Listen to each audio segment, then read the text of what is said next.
and welcome to Books Unbound, the podcast where we unbind books to get to their hearts with your hosts, us. It's Ariel and Railene. Hello. Woohoo! Welcome to mid-June. Wow. I feel that I don't understand where the last month went. Yeah, I feel that. I didn't feel that way about May. Honestly, like May, it's not like this is every single month where it's just like speeding by at the, but like for most of April, May, I was like, okay, sure. June, don't understand it. Where'd he go? Don't get it at all. I was like, oh yeah, that girl emailed me yesterday. I have to respond to it. I go to respond to it. It says sent 9 days ago. Literally, that happened to me yesterday. It was about insurance. So I like had it top of mind. It felt like I was like, she emailed me like 2 days ago. I just got to get back to her. And then I look, 9 days. That's how fast it was. Like really literally 1 week that I don't really remember. Just like gone. Blacked out for a week. Crazy. I don't like it. I'm not a big fan of this time speeding by situation. And it's only going to get worse as we get older. You might be right about that. Just time. I'm curious, people who are retired, does it feel like time slows down or does it feel like it's still going like just as fast? I have a feeling that like, obviously this is all perception, but I have a feeling that the fastest time of your life is when you have young children. Ooh, I bet, yeah.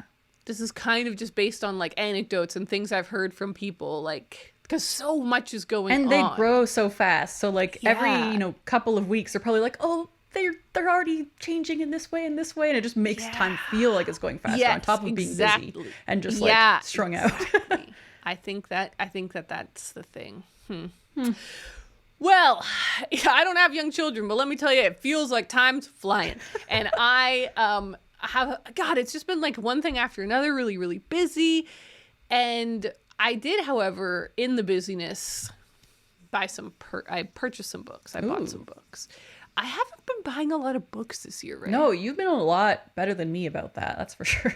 It's just, and what's strange, I was talking to Connor about this. I was like, Connor, I haven't purchased that many books this year, and I don't know why. Yeah, like, what is the reason? What's changed? Because it's not like a super intention. Like, as you know, I didn't set a goal this year to not buy books, or I didn't set a goal to like not to buy a specific amount of books or something like that. I just had a theory. Last year, you were going to a lot of bookstores. That's true. The last 2 years, you're right. Yeah. As I was doing, for people who are newer, I was doing a mission where I was trying to visit every bookshop in Nova Scotia, which I accomplished last year. Last year, I actually don't know the exact breakdown, but last year I would have visited like something like 25, and the year before I would have visited like 20. Yeah. So that's definitely a good theory. However, like even in the years before where I wasn't necessarily doing this, I was still buying a lot of books. And so it's so strange to me that I've bought less than 20 this year. That's really crazy. I've gotten 35. Okay. But 4 of those alone were the PR for those beautiful new Penguin Random House, the little white and red edition. Yeah. So 4 there, and then I was sent that book XF&E from New Direction, so you guys have heard about those. And then I've also gotten gifts. Like you gave me the Forest of Wool and Steel, and a gift from Jacqueline here. Oh, is that one from last year? I don't think so. No, this is all. It would have been slotted in. But either way, just the actual books I've purchased, less than 20. Like around 20. Isn't that weird? And you haven't been able to figure out like the reason for it. I bet our listeners could come up with some good theories. Yeah, well, let me tell you what's been going on. Like I don't know. I don't have a concrete theory, but I can tell you my feelings, my emotions. I walk into a bookshop and I feel at home, cozy, like I always do. I look around and I don't feel like picking anything up. Whoa. Usually when I'm walking around, I'm like, oh, what's that? Oh, what's that? Oh, what's that? Like a lot of things are calling to me and grabbing my attention. And I like do the physical act of picking it up and at least reading the back or flipping it around and looking at it. And then you obviously most of the time putting it back down, but sometimes being like, oh no, actually I want to take that one home. Not this time. I just walk around and I'm like, I don't know. None of these are really calling to me. And then I just leave. Whoa. Do you think maybe it's because you feel a sense of satisfaction with what you have at home already? Like, because you have done such a good job of like collecting and curating your collection, and you have a lot of juicy stuff. That's a cool theory. I think you might partly be right. Like, I think I have so much good stuff to read here. I don't feel like I need new stuff necessarily. Mm-hmm. Here's my theory. If I'm like trying to psychoanalyze myself, my reading this year has actually been pretty different than in previous years. If we stop to break it down, and I'm not gonna go too far in depth with this because we will be doing our quarterly check-in soon. But if I look at the books that I've been reading this year, not that many of them are from the 2020s. Ooh, that's juicy. It is a juicy stat. Because that's a juicy stat. That's unusual between the both of us. Very unusual. Yeah, we have that in common, where when at the end of the year or whatever, every quarter, when we look at the spreadsheet, the breakdown of what decade the book was published in always skews to recent. Mm-hmm. Most of the books we read were published in the last 5 years. Yeah. And even more so in the last 2 years. There's a massive recency bias where we're constantly reading the things that we've just purchased, the things that just come out. And that makes so much sense in a lot of different directions. It's obviously the ones that are the juiciest, the most exciting, mm-hmm. the most of the moment, but also the ones that other people are reading right now. And we have a podcast on the internet. And so we're constantly kind of in tune with what's going on in publishing. So, and even we're sometimes sent newer books. So it makes sense that that's what we're usually reading. This year, I don't know why. I don't know exactly how, but my reading has turned away from that. Ooh. I feel very in tune with myself. That sounds cheesy, but it's the truth. It's the truth. My goals when I look at them, read Orwell's, read books set on boats, read sci-fi books. Those are not 2020-ish. That could mean anything. This decade. It could mean anything. Yeah. And I've just been really following my heart and my own taste, my own intuition. I want to be reading Lucy Maud Montgomery. I want to be reading Orwell, or I want to be reading, Persepolis, which is not recent, or Half-Breed. That's from the 70s. Mm-hmm. All of the books that I've been really gravitating towards are not new books. And I'm just I feel like I'm on my own lane a little bit. Yeah. And the bookshops aren't necessarily in my own lane right now. Mm-hmm. Yeah, of course they have classics, they have older books, but for the most part, what you're seeing when you go into a bookstore is recent / popular books. So it makes sense. And I really want to write immediately after that point, say, I'm not trying to be a hipster.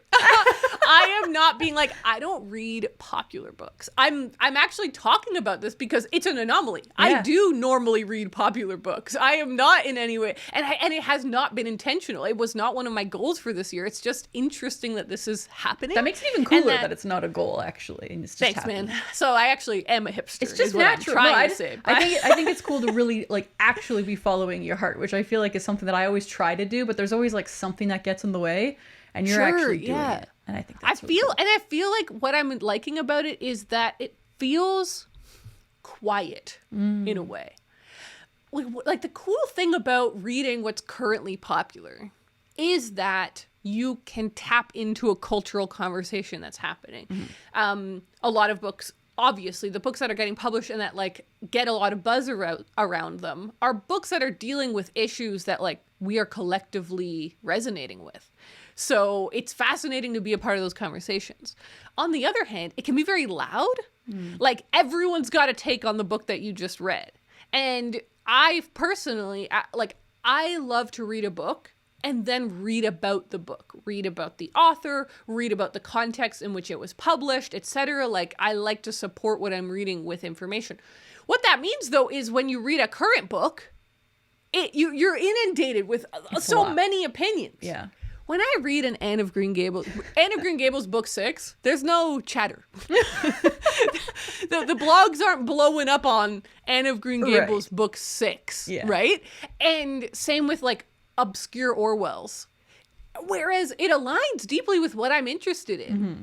It's fascinating to me. I'm learning a lot of stuff, and there is stuff to read about it. Like, these are not obscure books like Orwell and Lucy Maud Montgomery, two of the biggest authors of all time. Those examples, like, there is stuff to read about them, and there's lots of context and interesting stuff to be gained, but it feels quieter. Mm-hmm. Like, I'm on my own little path over here, and I'm really enjoying. I feel aligned. I feel aligned in a way that I haven't felt in a long time. Like, I'm just reading my stuff and having a good time.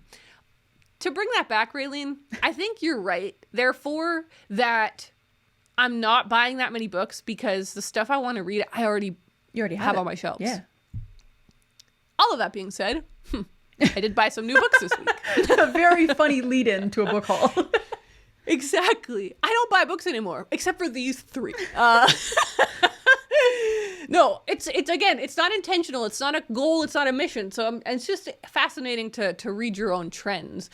So I want to kind of tell you about that day where I bought these books. It was a busy wedding prep day. I started off by going to get my first dress alteration session. Wow. It should only be one.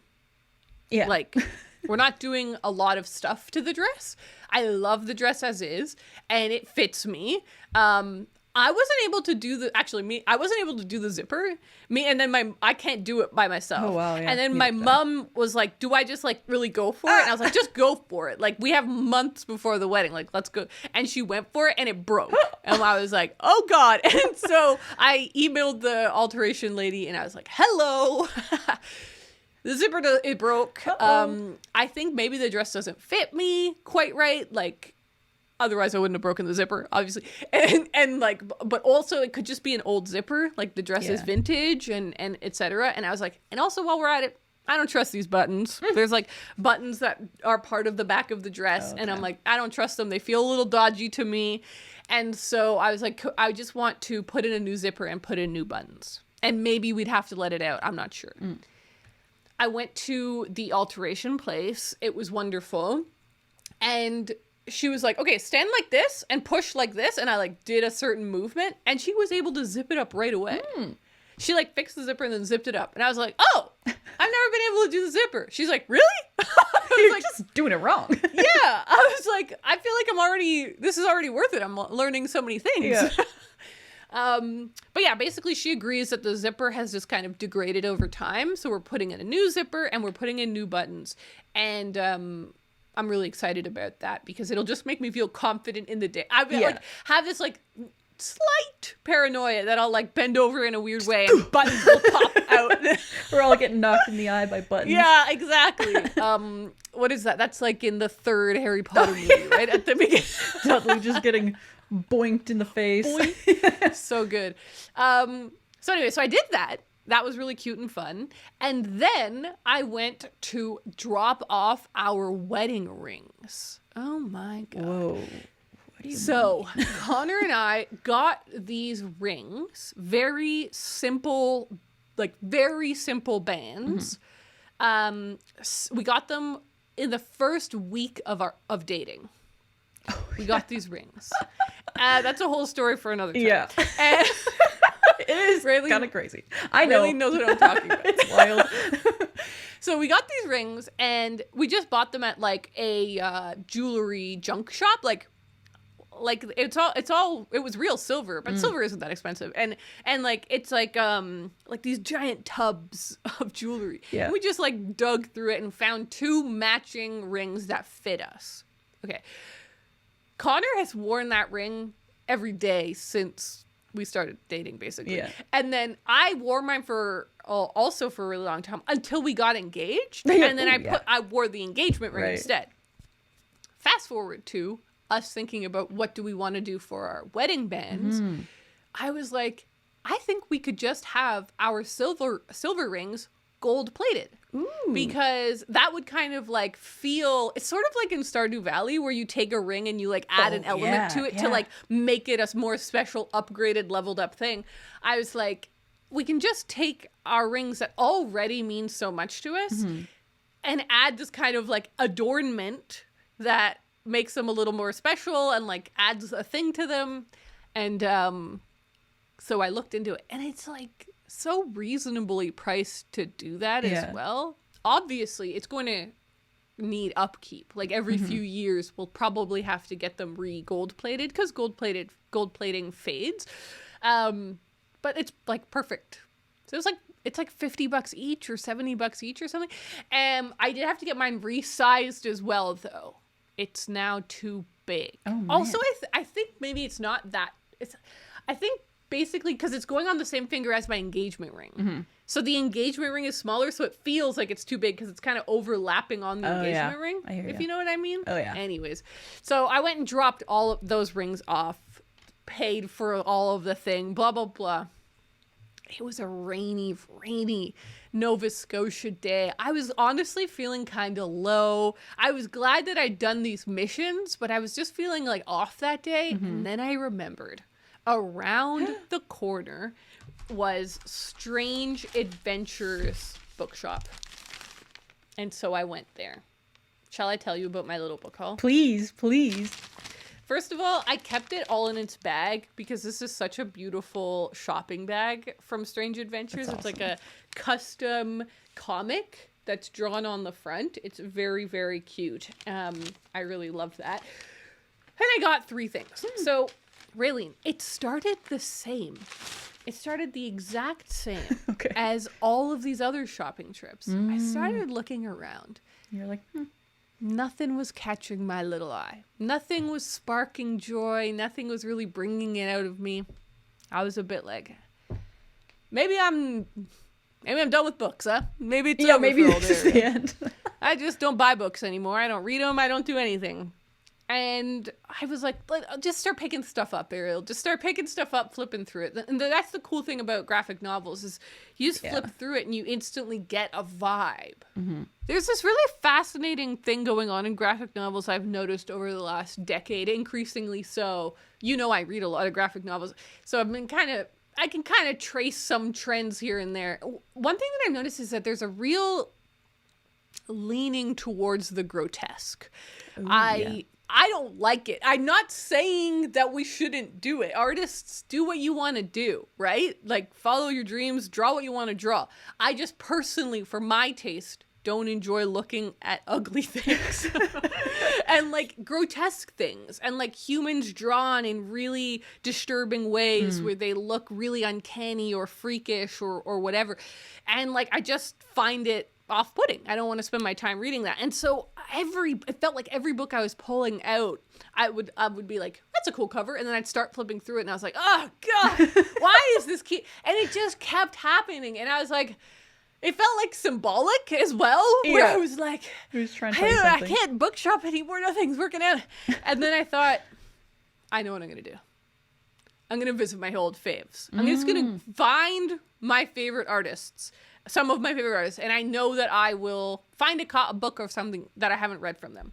So first, I found Adrian Tomine, who I've read a lot in the past, but then I also last year, read like 3 of his books. I haven't read Shortcomings. Have you read Shortcomings? No, I haven't read any of his books. Did you see the movie Shortcomings? No. Me neither. I don't even know what that is. They made a big movie, like a big movie. It's got big actors and everything. Wow. And it feels weird that I haven't read it or seen that one. And I was like, perfect. That's the one. I saw it and I was like, I was realigning. The universe was starting to make some sense again. So I got this one. And then I thought, I would like to read more Seth. That would be cool. Oh, yeah, Seth. Couldn't find him, so I asked for help. And they were like, he's in the Canadian content section. Oh, and yes. I was like, I didn't think to look in a different I was just looking in the like graphic novels. And so I was like, they were like, have you read It's a Good Life If You Don't Weaken? I was like, I actually have. I loved it. And I can't stop saying it. It's a good life if you don't weaken. I think about that all of the time. Yeah. And I was like, yeah, and it's like the Tragically Hip song. And he was like, yeah, did you know that the Tragically Hip named it after the graphic novel? I was like, really? I thought the graphic novel named it after the Tragically Hip. And he's like, no, I really think it was the Tragically Hip naming after the graphic novel. I was like, that's so funny because I really thought it was the other way around. And then we were like really going, it was so wholesome. We were both just, there was no aggression, zero aggression, just two people trying to remember.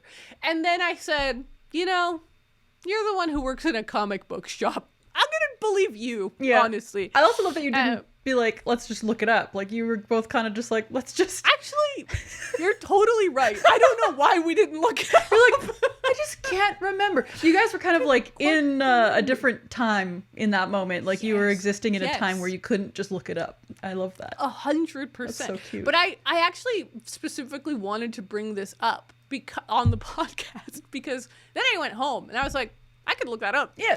And so I looked it up. He was right. I was wrong. The Tragically Hip named their song after the graphic novel by Seth. That's so cool. So shout out to Strange Adventures Bookshop. You guys were right. I was wrong. Make the record clear. Okay.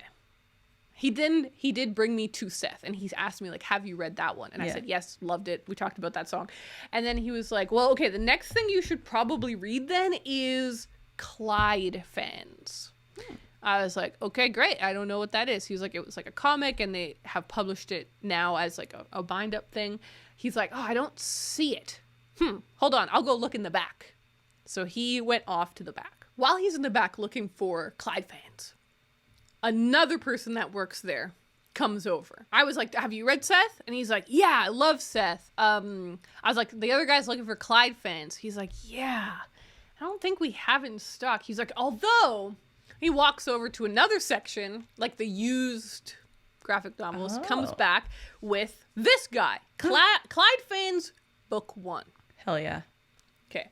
Then the other guy comes out. I'm holding this one now. He's like, I'm sorry, we don't have the bind up. I was like, okay, well, this is book 1. I guess if I like it, I can just buy book 2. I was like, how many books are there? And you can see both of them shake their head. They're just like, they never published book 2. I was like, what? And he was like, I have literally emailed Drawn and Quarterly about this because I can't believe that they did this. And I was like, what happened? So basically, they published Clyde Fans book 1 with the goal of then publishing a book 2. Right. Instead of publishing book 2, they published a bind up of everything in one. Literally insane. So, literally insane. So, everyone who has book 1, if you want to read book 2, you have to buy the bind up. Therefore, you are buying book 1 again. Yeah. And how long is the bind up? Like, do you know how many books, quote unquote, are inside of the bind up? I actually don't know. It looks a little chunky, but it's also shorter. So I can't tell like what the formatting is. I don't know. So I don't know how many books this was supposed to be, but now you can happily read all of Clyde Fans as one thing. But that makes this book pretty useless, right? Yeah. Like, why would you want Clyde Fans book 1 if in order to read the sequel, you have to just buy Clyde Fans book 1 again? Yeah, unless your goal is just to read the first one and let the rest be unknown forever. Yeah. If that's what you want, I guess. Yeah, that's true. That's a method someone could do. So I was holding on to this and I was like, okay, do you have any other Seth stuff? And they had this one, Wimbledon Green, a story from the sketchbook of the cartoonist Seth, the greatest comic book collector in the world. Wimbledon Green. I think Wimbledon Green is a real guy. I didn't do much thinking while I was in the shop, I'll be honest, about this book. I was just like, it looks really pretty. It's basically a book about comic book collectors. So it's kind of niche, but I thought it looked really cute. It's a quick read. I like Seth. Yeah, I'll give it a shot. Not? I just felt like buying a Seth book as well, and they didn't have anything else that they happened to be sold out when I went in. I also wanted to show you this. There's this little band that is on the back because the book itself doesn't have a description on the back of it. It has like an illustration on the back of the hardcover. And so they have this band in order to put more text on this book.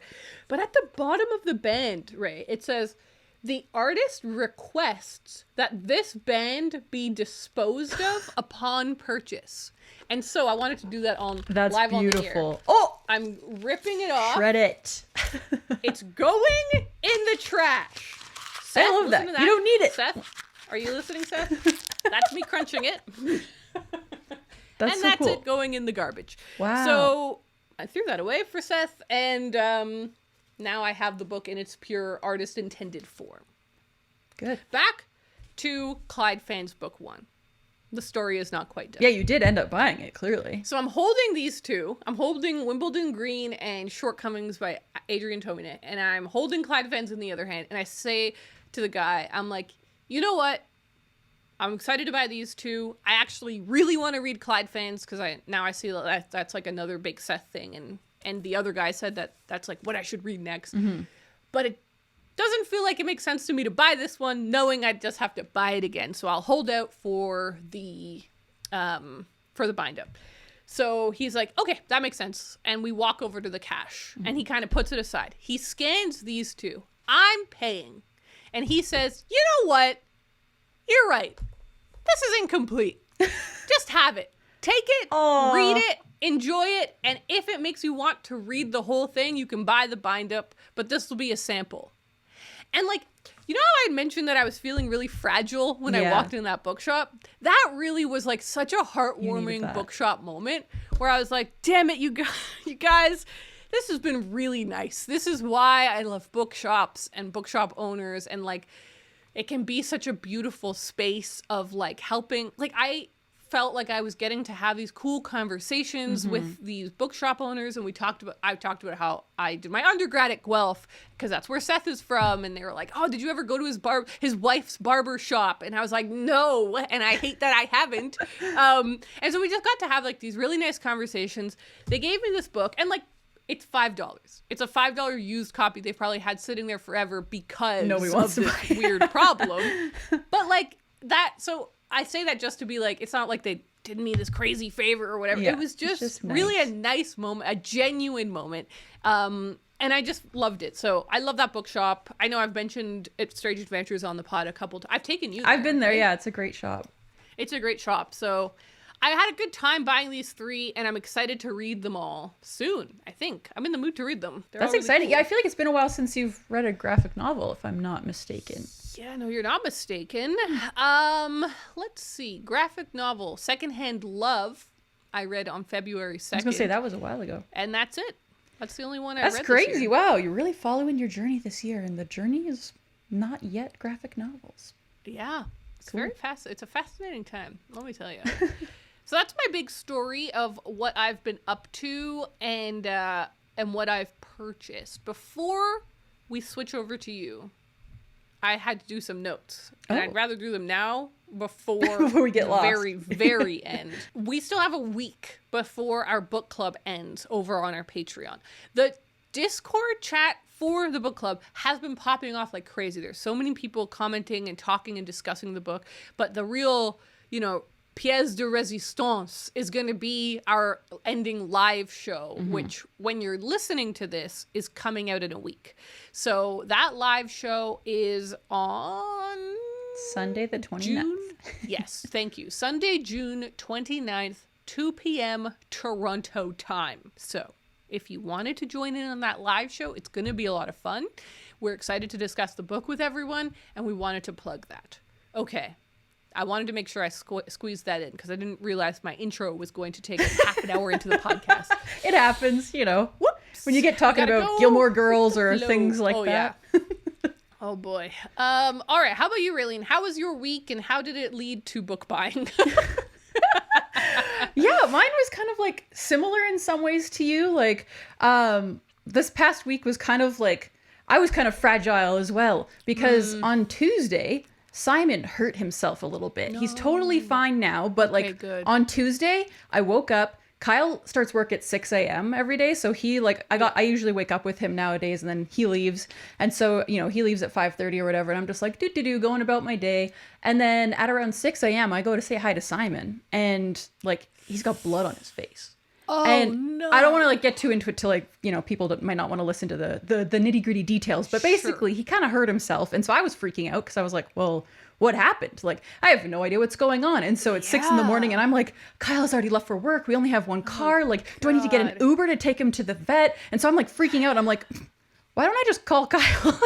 That would be the smart thing to do. But you know, when you're in a panic and you're like, it's like an unfortunate trait that I have where like I always want to try and solve everything myself. I'm like, I don't like to ask for help. And so I'm like, I'll just figure it out. And I'm just like crying, you know, I'm like, I'm freaking out. And so I ended up just calling Kyle and he's like, I'm coming back. Like, let's go. And so we ended up taking that day off and just kind of lounged around hanging out with Simon. But it really made me like feel sad for a few days because I was like, you know, just tending to my little boy, trying to make sure he's okay, giving him medicine and stuff. And so I ended up just watching a lot of movies. I do have to know what happened. Like, did he just fall over? Like, is that the kind of thing that happened? It's like he scratched himself. Okay, but it looked worse than that. It was It was crazy because we had also just taken him to the vet, him and Willow, for like a regular checkup, and they got some shots. And so it was like 2 days after that, and so I'm like, is the medicine eating him alive? Like, what is going on? Like, my mind went to the darkest possible place. Oh, yeah. But yeah, he just basically scratched himself. So I gave him medicine, trimmed all of his claws, and he's all good now. Fascinating. Okay, cool. I'm glad that it wasn't... I was scared that it was like a disease he would never recover That's what I was scared of too. Yeah. But yeah, we took him to this emergency vet. It was like the most beautiful vet I've ever seen. Wow. Like, it looked like we were at a fancy hotel or something. Like, it was crazy. I was like, this place is gonna take good care of him. I can just tell. But yeah, we ended up taking that day off because I was like, I can't handle doing anything today. And so we ended up going out for breakfast, and we've been wanting to, for a while, we've been wanting to go out and like throw a baseball around, but I didn't have a baseball glove. And so I was like, you know what? The restaurant we're at is at a mall. Let's just go get me a baseball glove. And so I bought myself this beautiful baseball glove. That's awesome. For audio listeners, it's basically like a nice tan kind of, like the way I describe it is it looks like a deer or something. It's like the colors of a nice deer. Yeah. I don't know. It's beautiful. Anyways, and so we did that. And then a couple of days ago, we actually finally went out and threw the ball around, and it was nice. It was a good time. But yeah, it's funny. I've never had a new baseball glove before because why would I do that? But it was really fun, and it's really stiff and hard to catch a ball with. But I was going to say, my dad is the literal king of breaking in baseball gloves. Cool. So maybe I could ask him for tips. Yeah, Kyle told me, he's like, you should just like, you know, just sit on the couch and like squash it around a bunch, but I don't know any specific techniques, so I would love to know what I'm supposed to do. I'll ask my dad. I would love that. It was funny too, because when we were playing pass, at one point Kyle was like, oh, can I try the new glove? And I was like, sure. So I gave him the glove, and he gave me his old glove, and I was like, this thing feels horrible. Like, it just feels like it's been beat down by life. It's like 20 years old at least, right? Yeah. And so it's just like, every time I caught the ball, I'm like, this hurts a lot. Oh, yeah, I don't like that. But yeah, so that's pretty much all I've been up to, is like throwing a ball around, going for walks, and watching a lot of movies. Because you know, when you're, at least for me, when I'm feeling down, I'm like, I can't really read. Like, what I want to do is just nothing. And so I watched a bunch of movies. So we are doing our media tub today, so the patrons will get a big juicy movie update from me. But nice. Yeah, so I mean, I actually didn't buy any books, but I did get a couple from the library. Yes, so that's what I was I'll tell you those now. Why not? I just picked them up a couple of days ago, and they were another good pick me up. For some reason, just like going to the library and grabbing my holds is just like, that feels nice. It's like, it gives me the same satisfaction that I get from going to a bookstore and finding the books that you want. Because it's like, I specifically picked these out and was like waiting for them to come. And when they showed up, I was like, oh, this is exciting. So there's like a nice sense of closure. Yeah. Right? Where you're like, I started a loop, and now I've gotten to finish the loop by picking up the book. Exactly. Yeah, and it's like, even if I don't read them, I still like got that. I completed the loop, as you say, and it did feel really nice. So the first book I grabbed from the library is The Wild Robot Escapes by Peter Brown, which is the sequel to The Wild Robot, of course. And I just kind of made a decision. I was like, I've been really overthinking my Shrek goal of reading a series or trilogy. Like, I've like really hyped it up in my head. Like, I have to pick the perfect series, or like one that I've been meaning to read for a really long time or something. And I was like, I am in the mood for robot books. I just recently read the first book in this series. I could really use an easy read right now. why fight it? You know, like I'm just going to go for it. And so I'm going to read the second book, and I'm most likely going to read the third book. I'm hoping that this will be my Shrek trilogy. So I'm really hyped on this one. I know I keep hauling books in the library and then not reading them, but I'm like actually really hyped to read that, and it'll probably be one of the next things I read.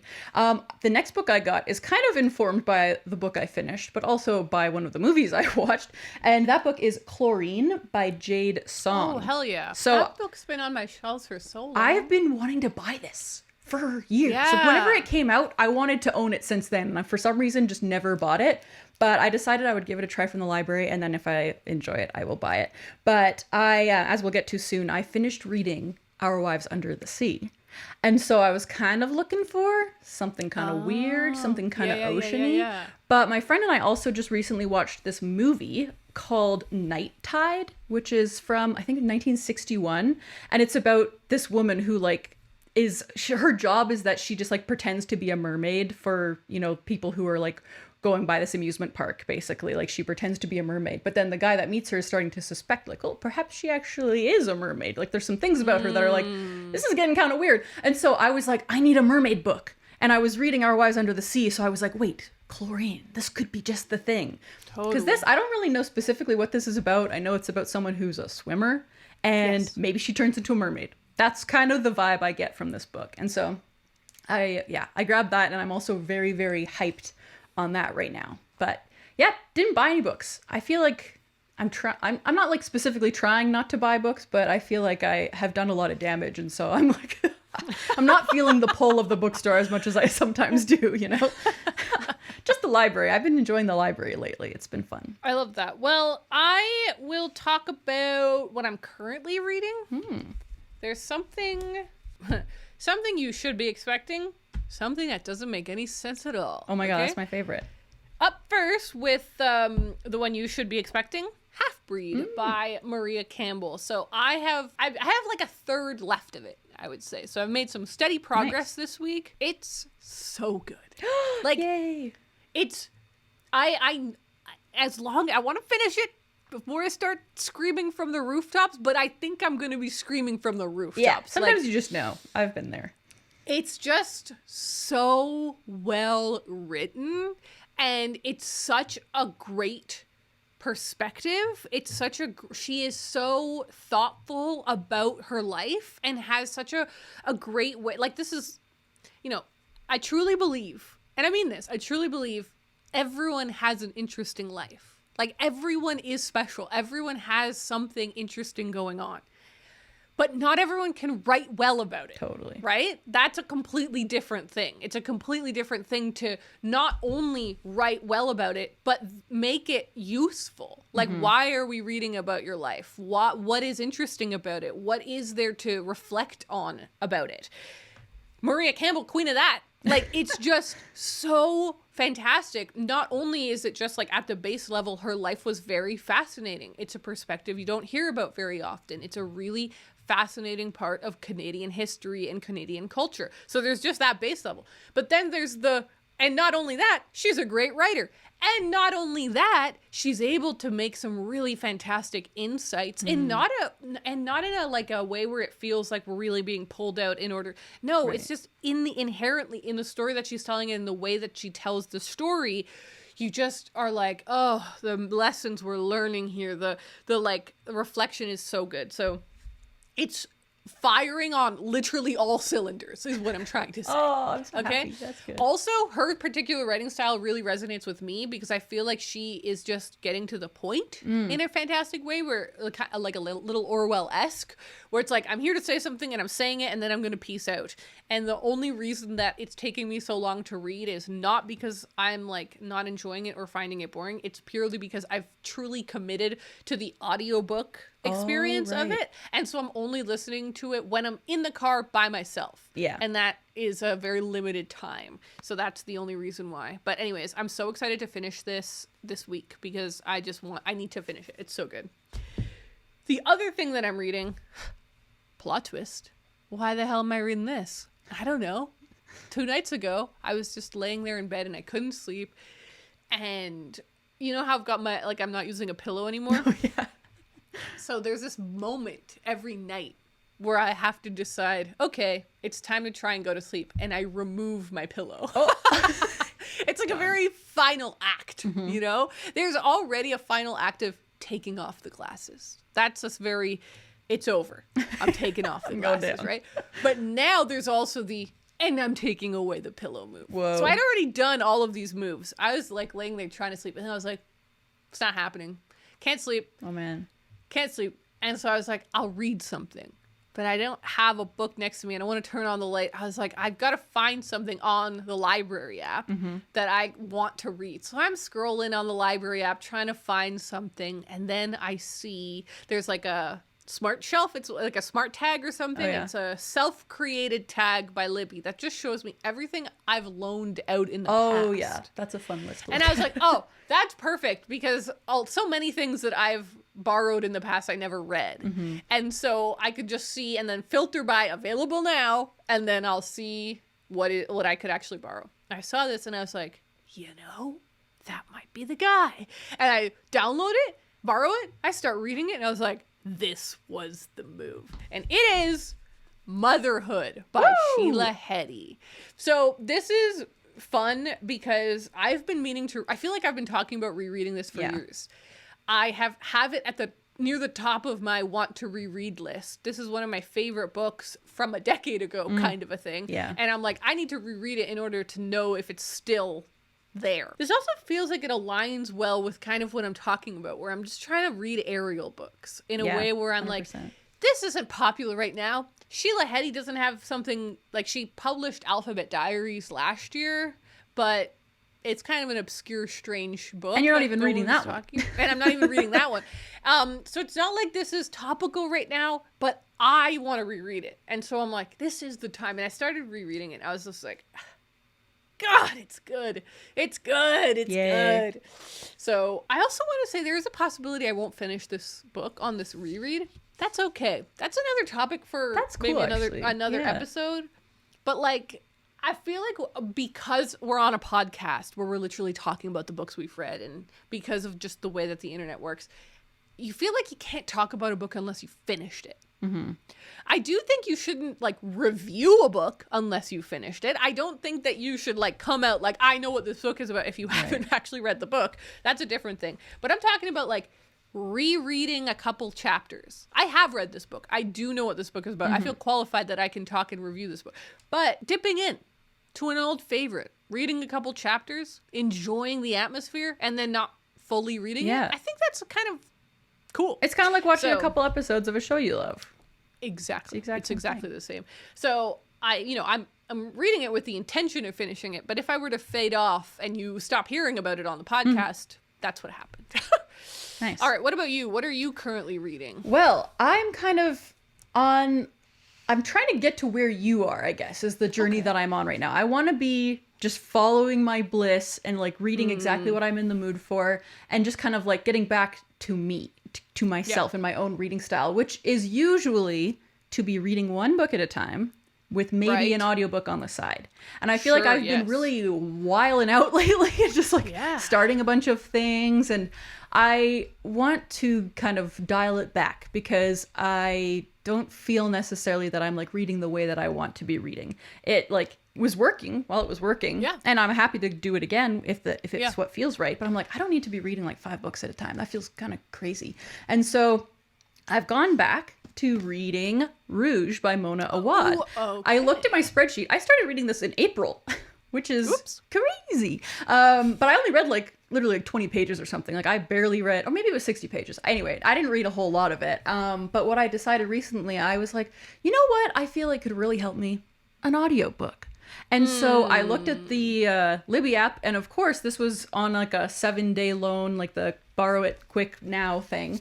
And so that loan will expire today, I think. So I listened to a bunch yesterday. I'm trying to read a bunch today, but I probably won't finish in that time. But anyways, I'm happy to jump back into reading it now that I've kind of got the momentum going. Yes. But the audiobook is really good. I really like the narrator for this. Okay. Overall, the book is okay. I wouldn't say I'm loving it, but it is intriguing. So this one is about a woman who, I'm not sure how old she is, but I think she's probably in her late 20s, early 30s. And she is like obsessed with skincare. Like there's this skincare YouTuber who she is just like constantly watching. And she like, when she talks about her skincare routine, I'm like, this is crazy. Like this is it's a little bit wild. But it's very interesting. And at the start of the book, like kind of what gets the story going is that her mom passes away. And so she's kind of going back to like where her mom lives to try and deal with some of that stuff. And her mom is also very obsessed with beauty and vanity and all that kind of stuff. And so it's like bringing up a lot of things for her. She's like meeting people that were close with her mom that she didn't know and stuff like that. So that's kind of like what's happening right now. I think that some kind of weird beauty cult might be on the horizon. I'm not really sure what's going on with all that, but yeah, I'm about like a third of the way into it. So I made some progress, but I haven't read too much yet. Although what was also kind of funny about how I've been listening to this is that I started listening to the audiobook and I played very many Mario parties by myself while listening to it, which has been very fun.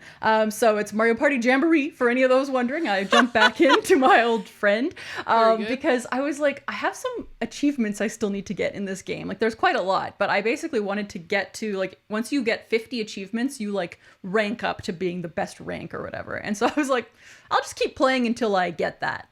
And so I played like 3 Mario parties by myself yesterday and 1 the day before. So that was just kind of like my little side quest that I've been doing. I really like multitasking when I'm listening to audiobooks. Like I'm not good at just listening to an audiobook, and I don't drive a lot anymore. So that would be what I would usually do. But anyway, so reading that.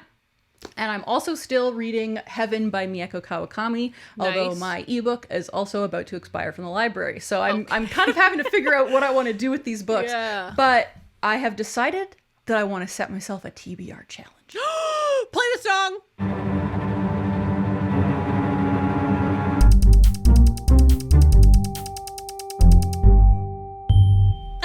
So my goal is to have finished both of these books by next week so that I can get back to myself and pick a book. So I also feel like I haven't like picked a new book for myself to read in what feels like at least a month. Like I feel like most of what I've been reading has been like, you know, I had to read Hours Under the Sea because we picked it for a book club. And then these books I started reading, you know, like multiple weeks ago. So I just really miss that feeling of like sometimes it takes me hours to pick what book I'm going to read next, but I really like that process of just like, I love that process. It's one of my favorite things. Like I'll sometimes I'll just like pull off a bunch of books and then I'll just kind of stare at them. And I'll be like, which one is going to be the winner? And then I'll like, you know, read the first page of a couple until eventually, and sometimes I'm like, I actually can't pick. I just want it to be random. And so I'll be like, Kyle, which of these 3 books should I read? Yeah, I've noticed that you do that with Kyle. I do that a lot, which is great because he doesn't know anything about the books. And so he's kind of just going off of vibes. Or he'll ask me questions sometimes and be like, okay, like what kind of mood or like, what are you in the mood for? And like, why did you pick these 3? And then he'll like make a decision from there. But I really like doing that too. But I just really want to start a new book. And so I'm going to try and finish both of those. I really feel you. Like last month was Mashed Potato May, right? And so we had a little bit of a TBR for that. That's true. And then we kind of felt like we had to stick to that a little bit. Now we've got the book club going on, and there's just been a couple other books that I felt like I needed to Everything is Tuberculosis, which I loved, but that took me a while to read, and it's like one of my most anticipated books of the year. And so a lot of the reading that I also have been doing, while I'm enjoying a lot of it and happy to read it, it's just, it feels like kind of dragged, the responsibility kind of dragged a little bit. Yeah, I 100%, I kind of forgot that Mashed Potato May happened. That was what, I knew there was something. Kicked it off. There was something in the back of my head, like somebody was forcing me to read something. I'm like, oh yeah, it was me. It was me all along. Yeah. So I'm looking forward to finishing Our Wives Under the Sea, which again, I'm liking. I'm just like looking forward to kind of capping that off. And we have another secret book that Railene and I have to read. And I'm like, okay, I got to read that one as well. Yeah. That's a little teaser for episode 300 coming soon. We've got a couple little things up our sleeves. But we've got that going on as well. And so I'm excited to kind of wrap some of these things up, because also I'm like dying to get back to reading the Orwell biography. Yeah. Do you remember I was reading that? I know people have been asking about it, so I'm glad that you're bringing this up. Have they? Oh, yeah. Okay, cool. I really want to get back to reading it, and I just have had kind of these other responsibilities first. Yeah. That's kind of how it feels, but cool. Okay, so you've talked about what you're currently reading. No, you haven't talked about what you finished yet, though. No, right? Let's jump in. So I did kind of foreshadow this a little bit, but I did finish reading Our Wives Under the Sea by Julia Armfield. Julia Armfield is an English author who was born in Cobham, Surrey in 1990. She has published a collection of short stories and 2 novels.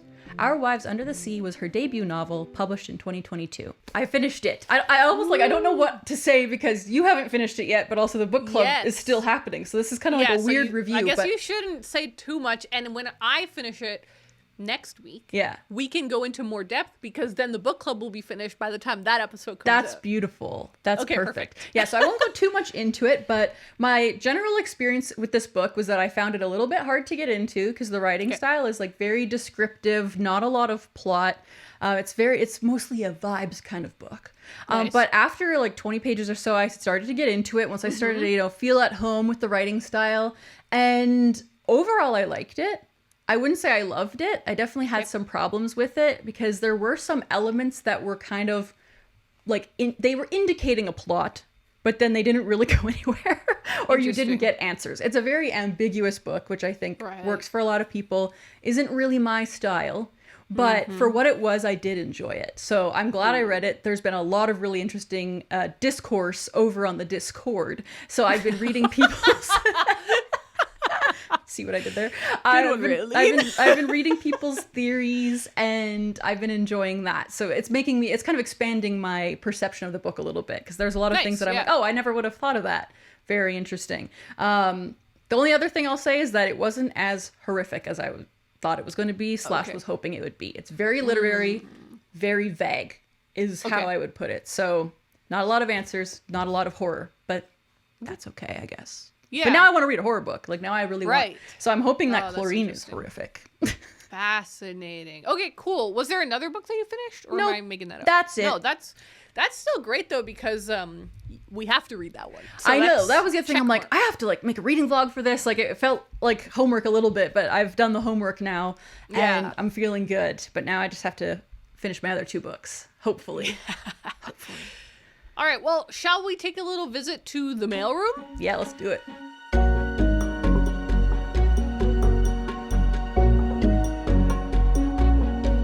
All right, I pulled a couple comments, as per usual, from our YouTube comments, and a couple from a few episodes ago, and a couple from last week. Okay.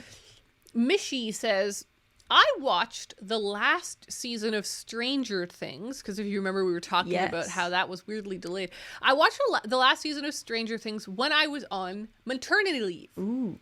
My child just had his 3rd birthday. Wow. Oh, that's weird to think about it like that. He will literally be in school before the next season comes out. Oh, that's funny. Incredible. That's really this is what I'm talking about. I'm like, it took a really long time. And we did get a lot of comments from people who were like, the writer's strike.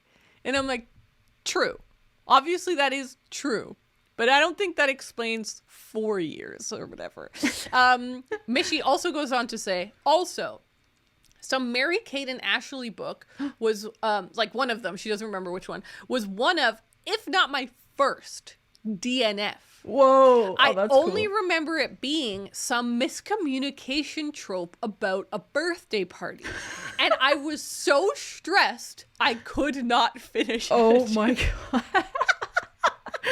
That's hilarious. I love that. That made me burst out laughing, because I can just imagine like a 10-year-old reading a Mary-Kate and Ashley book where like someone's not going to make it to the right house for a birthday party or something. And that's so stressful to 10-year-old Mishy. I can't look at it anymore. She gives up. Incredible. That's great. A comment from @JRB says, when your theme tune starts, I swear I can feel the serotonin release. I just thought that was really cute. That's nice. And I love our theme song, because I really have a lot of nostalgia for when CJ and me made it. So, well, when I say that, CJ made it. I had very little to do with it. But I really wanted a page flipping sound. And so here at my desk, we recorded me flipping pages like a lot of times to get that like really satisfying page flip sound. So it was just really beautiful. Fun. At Jennifer13 says, I had given my dress, this was with the wedding dress talk. Yes. She says, I've given my dress to a consignment shop because either way, I wanted someone else to be able to have a great day in it. Though with them, it had to be under 5 years old. That's fascinating to me. That's really, really interesting to me. Yeah. So basically like this, because we've been talking about what do you do with your wedding dress once you're done with it? Like you did your big day. It's a very emotional garment. It's sitting in your closet. Somebody said, like, this reminded me that I've had that sitting in my closet for a decade. Yeah. And I was like, yeah, I think you do. Most people literally forget about it. And somebody said, I didn't look at mine for 7 years. I went and opened the box and it was full of stains. Ooh. And she said that thankfully she was able to wash it out or whatever. But like, it it's a piece of textile just sitting there, so it makes sense. But I thought this was fascinating because you had been talking about how you were like, if I sell it, I should probably do that semi soon or else it'll go out of style. Yeah, which I was like, I don't think that's like your dress is so beautiful. I'm like, I think it'll be probably beautiful. Be fine. It's not like trendy by any means. Just so fascinating. Literally confirmed this dress shop won't take a dress that's older than 5 years because they're like, we'll never get rid of that thing. It's out of style. That's fascinating to me. Yeah. The more I learn about this industry, the more fascinated I am. All right, this final comment that I got was a recommendation for a book for me. And I was so excited about it. I bought it. I ordered it. Whoa. It's coming. That's so cool.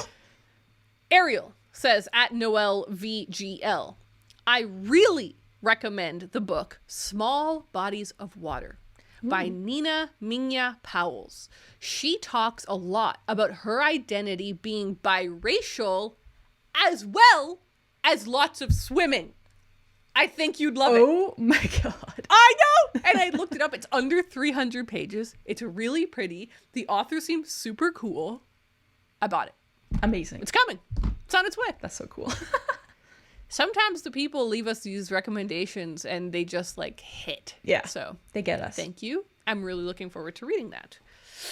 What did you find, Ray? I found a great assortment. You guys left a lot of great comments over on our Patreon. So this first one I have is from Maiju, who says, not that you would need anyone's approval on that excellent choice of cake, but you did get a standing ovation from me going, Ariel, with great applause. They also said, also, I'm in the middle of a closet purge, and I think we have a new catchphrase for every single dress I've ever owned. Just dye it black and get buried in it. That's perfect. I love that you said that. It's true. It's a great idea. This next one from Julia made me laugh. She says, I was listening to this episode to help me fall asleep. Yay, insomnia. So I kept going in and out of the Gilmore Girls rant. I kept thinking, they're still talking about Gilmore Girls? How long have I been asleep? Haha, but I love a good tangent. It's true. We probably talked about Gilmore Girls for like 35 minutes straight. It was crazy. Sandra said, this is another dress related one. Sandra says, Marie Kondoed so hard she decluttered her wedding dress. I could see it before my eyes. Yeah, like that's literally me. Like if anyone would get rid of their wedding dress, it's me. So I can imagine we will you see. Doing that. I definitely would. It's just a matter of like, how do you sell a wedding dress? Like how much money could I sell it for? Do I do it on Facebook? We're all Yes. Yeah, like probably makes the most sense.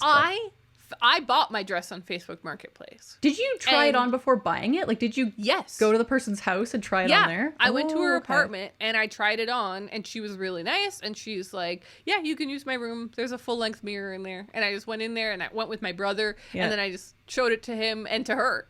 And they were both like, it looks great. And I'm like, awesome, I'll take it. I would love to see someone else wearing my wedding dress and then they're like, I'll take it. That would actually be so surreal. It was really, really sweet. And beforehand, like when I had just been messaging her about like setting up a time and just like initially being like, I'm interested if this is still available. I asked her like, could I see photos of you in the dress just so I can like get, cause you know what, a picture of a dress is hard to picture. Yeah. And she sent me photos of her wedding and it made me really emotional. I was like, she looks so beautiful in it and her wedding was so beautiful. Like I could look pretty in it too. Like it's like this beautiful dress it was really human. It was very nice to just buy it from another person. And like I now, because I was at one point looking at a lot of dresses online on Facebook Marketplace. Now Facebook Marketplace is always showing me wedding dresses. Oh yeah. And there's all sorts posted on there. I think it's a great way to do it. I will start considering that. Maybe I'll do it next year. I don't know if I'm going to do it this year, but maybe next year I'll be ready for that. I still need to look at it and make sure there's no leaves on it.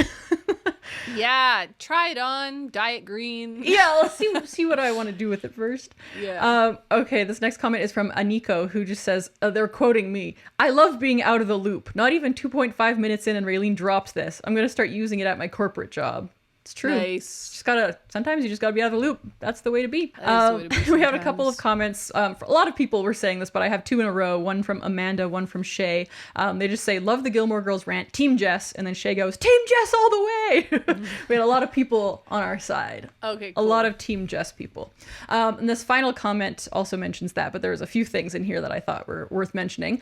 This is from Maggie, who just says, "Fantastic side quest episode. Has Railene read Clara and the Sun by Kazuo Ishiguro?" Yes, I have. I wanted to bring that up because a lot of people have been recommending I'm glad you brought that up. We've been getting a lot of that comment. We've been getting a lot. It's the most obvious choice, so I understand. It's a great choice. I understand why people are recommending it. We've also been getting a lot of people asking me if I've seen Our Flag Means Death. The people are like, Ariel needs to watch Our Flag Means Death because it's like a pirate show. I've seen it. Yes, I love that show. I completely agree.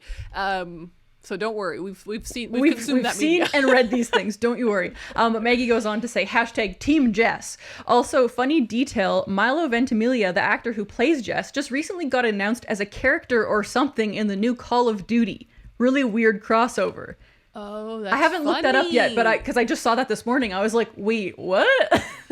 It's funny because I've been really into Call of Duty lately, so it's like just a weird clashing of the worlds right there. But I'm excited to look that up because I will probably end up playing that. Nice. Yeah. Perfect. Well, thank you, everyone, as always, for listening to the podcast, for commenting, for being a part of our little book world here. Like we mentioned, if you want to participate in our book club, there's still time. You can still read the book, maybe borrow it from your library, grab it from your local bookshop. Maybe someone you know owns it, you can borrow it from them. And that's because we're having our final live show where we will be talking all about the book and going into full spoilery depths on, remind me, Railene? June 29th. Thank you. At 2 p.m. Toronto time. I was like, what is the city that most people can like? That's the Toronto easiest thing to Vancouver, look up. Yeah. Right? 11 a.m. Vancouver time. Perfect. And I don't know where that is in America time, but whatever. That's not the point. That's not the point. So also, if you want to head on over to our Patreon, not only would you get to participate in that book club and stuff, but we are about to go and record the Media Tub, which is a monthly video that we make where we go over the movies, shows, music, podcast, video games, and YouTube videos that we've been enjoying and watching over the past month. It's a big wrap up. We're going to record that as soon as we say bye to you guys. We're going to like turn and talk to the Patreon about all of that. So if you're interested in that, you can subscribe, support the podcast, and check that out. Beautiful. Thank you guys so much for listening. We hope you enjoyed the show, and we will talk to you next time.